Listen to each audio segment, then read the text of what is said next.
Did you know that the results in your life are going to be the average of the 5 people that you spend the most time with? Look at your life. Are you where you want to be? If not, my guess is it's because of who you're spending your time with. But if you want to be the best, you watch the best. You look at the best. You know, you watch them and you have their lifestyle.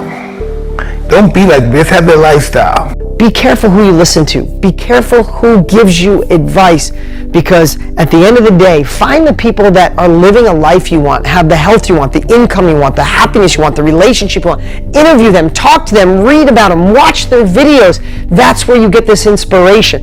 That's what allows you to create your own story. You don't need the feedback of other people. You don't need them to be the wind underneath your sail. You start getting liftoff, and then believe me, the right people will surround you, and simultaneously, some of the wrong people will separate. Surround yourself with people whose eyes light up when they see you coming. 2, slowly is the fastest way to get to where you want to be. And 3, the top of one mountain is the bottom of the next, so keep climbing. Show me your friends and I'll show you your future. Show me your friends and I'll show you your future.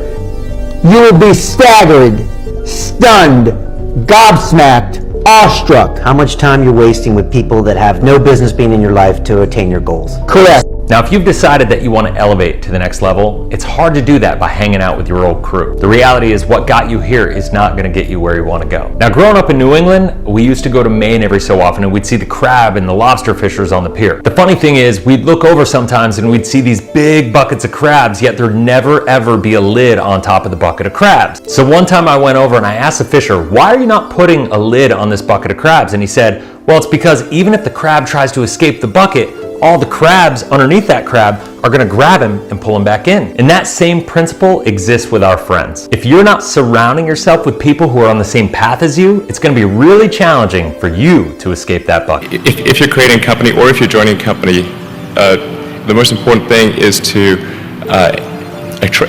attract great people. So either join a group that's amazing, that you really respect, or if you're building a company, you've got to gather great people. I mean, all a company is a group of people that have gathered together to create a product or service. And so depending upon how talented and hardworking that group is, and the degree to which they are focused cohesively in a good direction, that will determine the success of the company. One of the most overlooked drivers of habits and human behavior is our physical environment. And this is an interesting insight about our desires. Your environment often influences them. We want things simply because they are an option, right? Simply because they are in front of us at the time. Thankfully, you don't have to be the victim of your environment. You can also be the architect of it. You can decide to design something to make your good behaviors easier and your bad behaviors harder.